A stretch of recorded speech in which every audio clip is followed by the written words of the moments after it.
लेकिन केजरीवाल साहब अपने मकान के लिए तो करोड़ों करोड़ खर्चा किया है। अभी फिलहाल में अपने मकान के लिए करोड़ों करोड़ खर्चा कर दिए हैं, सुख सुविधाओं को ध्यान दे रहे हैं।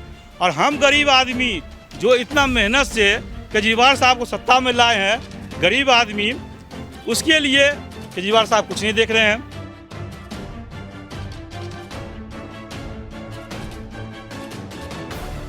लगभग मैम 1.5 करोड़ का घोटाला हुआ है। ये 1.5 करोड़ का घोटाला हुआ है, जो कि नहीं होना चाहिए। गरीबों का पैसा। नमस्कार, मैं हूं आंचल मित्तल और आप देख रहे हैं तेज तर्रार, जहां दिखाई जाती हैं खबरें दिल्ली की। मैं सब मौजूद हूं दिल्ली के बापरोला इलाके में। यहां पर रहने वाले लोगों का, यहां के RWA नासिम अहमद का ये आरोप है कि यहां पर दिल्ली सरकार की एजेंसियों द्वारा एक बड़ा घोटाला किया गया है। मैं आपको बता दूं, दरअसल यहां पे दिल्ली सरकार के द्वारा जो लोग झुग्गियों में रहते थे उन्हें कुछ फ्लैट्स अलॉट किए गए थे और उन फ्लैट्स के बदले कुछ पैसे भी लिए गए थे। लेकिन यहाँ पर रहने वाले लोगों का और इनके RWA के प्रेसिडेंट नासिम अहमद जी का ये कहना है कि यहाँ पर फ्लैट्स के आड़ में काफ़ी ज़्यादा बड़ा घोटाला हुआ है। क्या है वो घोटाला, एक बार उन्हीं के साथ जुड़ेंगे और जानेंगे। जी सर, क्या कुछ हुआ था? नमस्कार मैडम जी। सर्वप्रथम मैं आपके और आपकी टीम को धन्यवाद देना चाहूँगा कि आप लोग हमारे यहाँ आए हैं और हमारे RWA की समस्या को सुन रहे हैं और अपने चैनल के माध्यम से CM साहब तक, दिल्ली के प्रशासनिक अधिकारियों को ये मैसेज देंगे। और ये जो काम हुआ है, जो कि नहीं होना चाहिए दिल्ली सरकार के अधीन, वो मैसेज जन जन तक, लोगों तक, CM केजरीवाल साहब तक पहुँचे ताकि इस पर फ़ौरन एक्शन हो। मैं बताना चाहूँगा कि ये जो गरीबी रेखा के गरीब लोगों के लिए फ्लैट बनाया गया देने के लिए दिल्ली सरकार के द्वारा, इसके लिए हम दिल्ली सरकार को धन्यवाद देते हैं। ताकि दिल्ली सरकार ने सोचा कि झुग्गी झोपड़ी में रहने वालों के लिए एक फ्लैट, एक पक्के मकान दिया जाए। इसके लिए हम तमाम झुग्गी वालों के लिए की ओर से दिल्ली सरकार को बहुत बहुत धन्यवाद। अब ये है कि जब फ्लैट आवंटन किया गया झुग्गी वालों के लिए, तो उसमें जो पॉलिसी बनी है, उस पॉलिसी में साफ साफ कहा गया है कि पर फ्लैट 30-30 हज़ार रुपया मेंटेनेंस चार्ज जमा किया जाएगा डिसुप के पास। ये डिसुप क्या है? दिल्ली आश्रय सुधार board, Delhi urban central improvement board, उनके द्वारा फ्लैट दिया गया है। कुल 852 फ्लैट अलॉट किए गए। जो ये फ्लैट बने हैं बापोला फेज़ 2 में, उनकी संख्या टोटल है 3456। ये मैं दिखाना चाहूँगा आपको, ये RTI के जवाब से आया। ये देखेंगे कैमरामैन साहब, ये 3456 जो है फ्लैट है। DSIDC ने बनाया इनको, DSIDC ने उनमें से 1168 फ्लैट जो है डिसुप को दिया। डिसुप ने 1168 फ्लैट में 852 फ्लैट झुग्गी वालों के लिए अलॉट किया गया। 852 फ्लैट।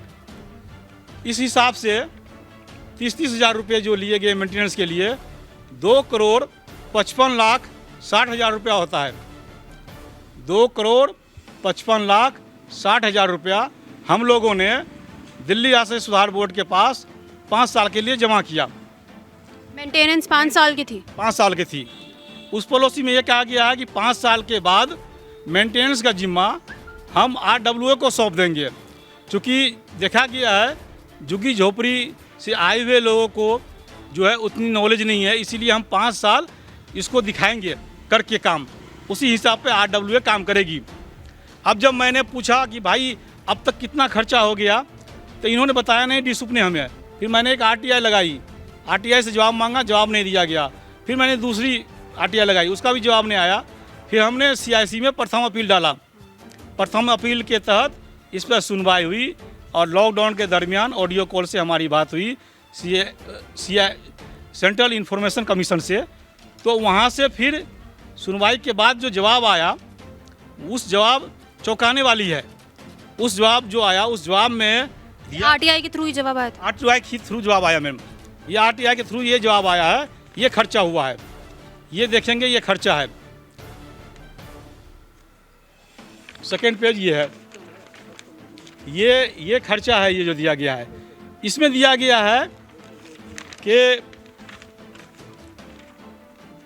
ईयर 2015 से 2021 के बीच जो खर्चा हुआ है उसमें दिया गया है, साल दिया गया है, वर्क जो हुआ है वो वर्क दिया गया है, किस एजेंसी के द्वारा काम किया गया है वो दिया गया है, कितनी अमाउंट खर्चा हुआ वो दिया गया है, और डीसी के किस किस अधिकारी ने इस काम को कराया उसका भी नाम दिया गया है। इसमें नाम भी है, बाई नेम है इन सबका। इसके अनुसार जो है 1,11,00,000 खर्च बैठ रहा है। उस थोड़ा आगे पीछे हो सकता है कैलकुलेशन में, तो उसके हिसाब से लगभग 1,40 के लगभग बचता है पैसा। तो जब हम लोग कहते हैं कि हमारा पैसा तो जमा है आपके डिपार्टमेंट में, उससे काम कराओ, बोलते हैं कि है ही नहीं। इनके अभी जय हैं, अब यही हो गए हैं उमेश शर्मा जी, उनसे अक्सर बातचीत होती है हमारी, बोलते हैं हमारे डिपार्टमेंट में पैसा नहीं है। हम अपने डिपार्टमेंट को कहते हैं तो बोलते हैं पैसा ही नहीं, हम कहाँ से काम कराए। तो लगभग कितने करोड़ के घोटाले का आपको अंदाजा है? लगभग मैम 1.5 करोड़ का घोटाला हुआ है। ये 1.5 करोड़ का घोटाला हुआ है, जो कि नहीं होना चाहिए, गरीबों का पैसा। अब मैं ये कहना चाहूँगा केजरीवाल साहब से कि केजरीवाल साहब तो बहुत अच्छे मुख्यमंत्री हैं, अब बहुत अच्छे काम भी कर रहे हैं, मानता हूँ, मैं दिल से मानता हूँ इस बात को। लेकिन केजरीवाल साहब अपने मकान के लिए तो करोड़ों करोड़ खर्चा किया है। अभी फिलहाल में अपने मकान के लिए करोड़ों करोड़ खर्चा कर दिए हैं, सुख सुविधाओं को ध्यान दे रहे हैं। और हम गरीब आदमी जो इतना मेहनत से केजरीवाल साहब को सत्ता में लाए हैं, गरीब आदमी, उसके लिए केजरीवाल साहब कुछ नहीं देख रहे हैं। एक बात बताइए, कितने साल हो गए यहाँ पे रहते हुए लोगों को, और कितने फ्लैट जो हैं अभी तक अलॉट हो चुके हैं? ये लगभग 7 साल हो गए मैम यहाँ पे लोग आए हुए, और 852 फ्लैट अभी जो है अलॉट हुए हैं, और 250-300 फ्लैट अभी वैकेंट पड़े हुए हैं 1167 में। उन 852 फ्लैट्स में से क्या कुछ सुविधाएं आप लोगों को दी जा रही हैं अभी तक? उनमें सुविधाएं जो है, जैसे कि पानी की है, लाइट की है, सीवर की है, रोड की है, नाली है, ये सब सुविधाएं हैं इनमें। ये सब सुविधाएं जो है दिया जा रहा था, बहुत बढ़िया ढंग से आ रहा था पहले, लेकिन इधर कुछ सालों से जो है, कितने सालों से लगभग जो परेशानी आ रही है? 2-3 साल से मैम, 2-3 साल से बंद पड़े हुए हैं ये सुविधाएं। जैसे अभी करंट में लीजिए सीवर के तार कटे हुए हैं, जो पंप बंद पड़े हुए हैं, जिसके कारण क्या हो रहा है कि नालियाँ जाम है, और नालियाँ जाम हो रही है, वो बाहर निकल रहे हैं, गंदगी बाहर निकल रहे हैं, क्योंकि वो मेन वहाँ मोटर बंद पड़े हुए हैं। एक बात बताइए, यानी कि पहले 5 साल जो मेंटेनेंस की बात हुई थी 5 साल की, उनमें पूरा ढंग से सुविधा दी गई है, लेकिन जैसे ही वो 5 साल खत्म हुए तब ये सब स्टार्ट हुआ? वो नहीं दिए गए हैं पूरे, वो 5 साल के दरमियान नहीं दिए गए हैं। इन लोगों ने क्या किया है, बंदर बांट का काम किया है। पैसे थे, गरीब का पैसा था, अफसर लोगों ने क्या किया, लगे ये काम वो काम कर करके उन्होंने क्या किया है, पैसे खा गए। अब इसका एक एग्जाम्पल दूंगा, उदाहरण। गेट पे एक छोटा सा सिक्योरिटी रूम बना हुआ है, गेट पे बना है सिक्योरिटी रूम, उनमें क्या खर्चा दिखाया गया मालूम है मैम? 92,000 रुपया। गार्ड रूम 92,000 रुपया। ये पहला काम देखिए, क्या ये 92,000 का बना हुआ है? गेट पे रूम बना हुआ है, एक छोटी सी रूम बना हुआ है। यानी आपको ऐसा लग रहा है जो भी आरटीआई के थ्रू जवाब आया था उसमें भी जो इन्फॉर्मेशन है वो गलत दे रखे, थोड़े और भी पैसे बचे हो सकते हैं? बिल्कुल मैम, इनमें जो है ना घोटाला कर रखे हैं इन लोगों ने, पैसे बचे होने चाहिए। ये तो उदाहरण मैं दे रहा हूँ आपको। इन पे अगर जांच की जाए, इनमें अगर जांच की जाए तो बड़े बड़े अधिकारियों के नाम आएंगे और वो इसमें फंसेंगे। कई अधिकारी, 1-2 अधिकारी तो रिटायर भी हो गए हैं उनमें से, लेकिन एक अधिकारी इनमें अभी है, इन कामों में है, उनका नाम है उमेश शर्मा जी। वो अभी रिटायर नहीं हुए हैं, वो जय थे, अब ए हुए हैं, प्रमोशन हुए उनका, उनमें इनका भी नाम है जो इनमें। ये हम नहीं कह रहे हैं, इनके डिपार्टमेंट के द्वारा जो दिया गया आरटीआई है ये जवाब है मैम।